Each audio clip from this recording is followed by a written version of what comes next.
Ready? Uh-huh. Hey, it's Levi. Been a while. And here's Riley. And there's Gio. Alright, so hey. We're back. Kind of. It's been a very long time. No, we're not back. Are we back or are we not? I don't know. Are you back or are you not? No.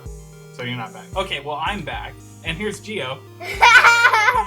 Here is our Ratchet and Clank video. We actually did this a year and a half ago, but I never got to finish it.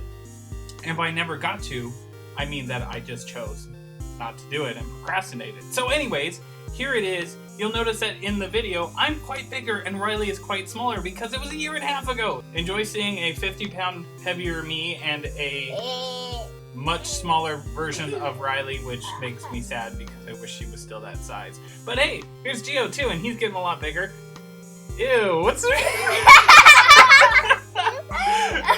That's gross. Okay, enjoy the video, and we'll try to be back soon with some new videos. Hi, I'm Riley, and Ooh. I'm okay.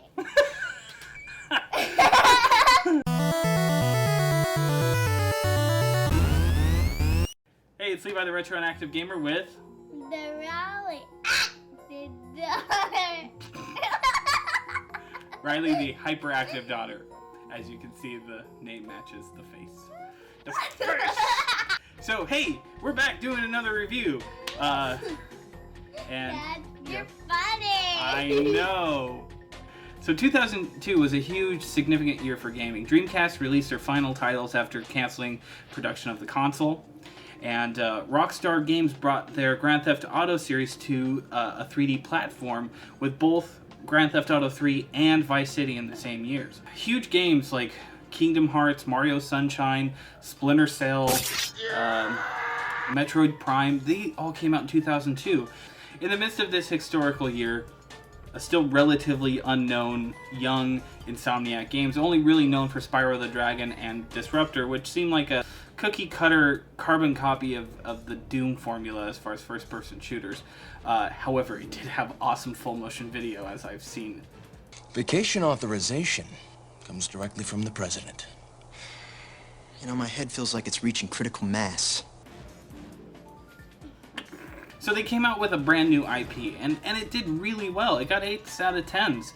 But that was back in 2002. I'm looking at it now, not based on any sort of hype, any sort of marketing.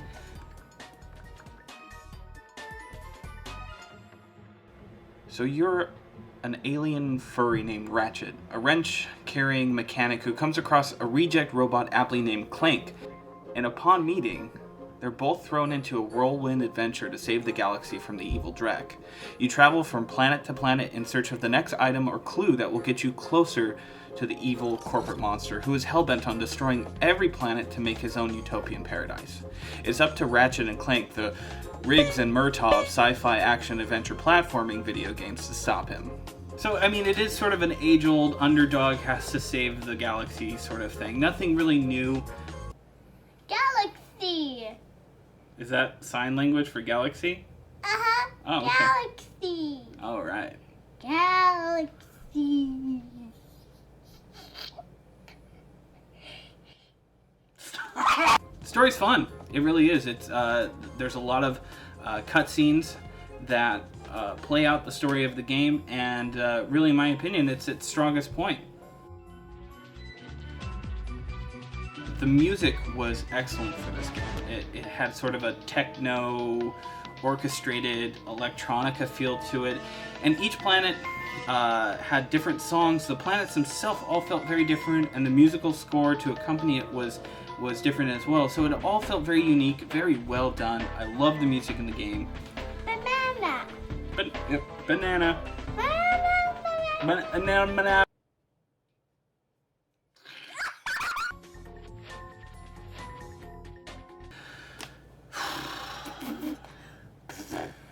I really want to finish, okay?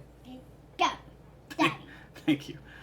With regard to gameplay, Ratchet & Clank encompasses several genres, and here's where some of the issues arise for me. It's a shooter, an action game, an adventure game, a space shooter, and a platformer. It's also a racer.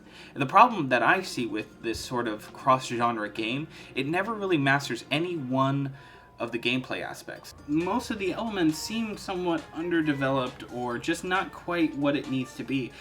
So with regard to the shooting, the thing that I felt was lacking is that it was required to auto-aim in order for the guns to be effective. The auto-aim didn't work very well, so you wound up expending a lot of ammunition, which you had to buy yourself, so you just wind up farming for coins so that you could afford more ammo, because the shooting was somewhat imprecise. Or imprecise. Unprecise? Not very accurate. So you wind up expending a lot of ammo, having to farm for more coins just so that you can afford more ammo, and if you die, then you have to go back and buy more ammo. Got really frustrating. And then the other side of it is the platforming, and by far my biggest complaint of this game was the camera. The camera was bad. It was just bad, right? The camera has two main issues, which can only be illustrated with, well, illustrations. Animated illustrations. First, the camera angle makes some pretty bad blind spots when navigating jumps. This is an inherent problem of really every 3D platforming game, and there's a simple fix. Just simply moving the camera in a higher downward facing position. However, with Ratchet & Clank, the camera instantly snaps back to its default position, so you have to hold the camera in position to properly see the platform. This makes for a crampy right thumb and a ton of missed jumps. This is instant death that sends you back to your last save point, losing your progress and your ammunition. Secondly, the camera is set far back and doesn't adapt to the environment.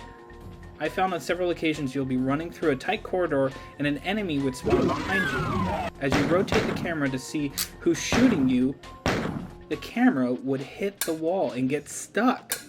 It gets stuck, so you can't see who's shooting you, so you either need to land a lucky shot, or run away in the hopes of not dying and starting over from the last autosave. Aside from that, the game is so much fun, and there's moments of brilliance where you see the potential that Insomniac has in creating a new IP and a huge undertaking like this. I mean, the art direction was great, even though a little bit borrowed, but what game isn't borrowed these days, or even back then? Yeah, the story was amazing. It was a lot of fun to play through, even though at times frustrating because of certain technical issues and a bad camera that made platforming at times really, really frustrating. But the level design was great, the characters were fun, the guns were fun. There was a lot of fun weapons. My favorite, I think, is the vacuum gun, where you would suck up the little minions and shoot them out to other people. Overall experience, Ratchet & Clank. Ratchet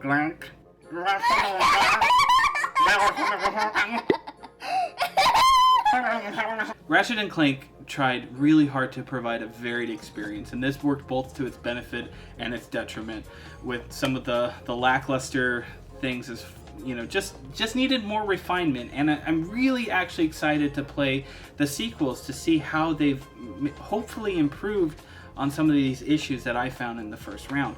But overall, great game, a lot of fun, some technical issues that really kind of got in the way. So for me, I'd give it a 7.5 out of 10, which is right in between good and great. So don't hate me for giving it less than a 9, because legitimately 7.5 is greatish. Greatish. Don't hate me for thinking greatish is an appropriate score for a game like this. Riley, what did you think of Ratchet & Clank? You tell everybody about it. It was good. Excellent. Mm-hmm. What did you like about the game? Ratchet & Clank. 100. Out of? 110. 100 out of 110. Thank you guys so much for watching. Thank you to all of our Twitter fans, to our YouTube subscribers, our Facebook friends, everybody out there who supports our channel. We love you guys. We appreciate you so much. Stay tuned. We got more stuff coming up. Thank you again. Bye. See you guys next time. Bye. Bye. Bye, everybody.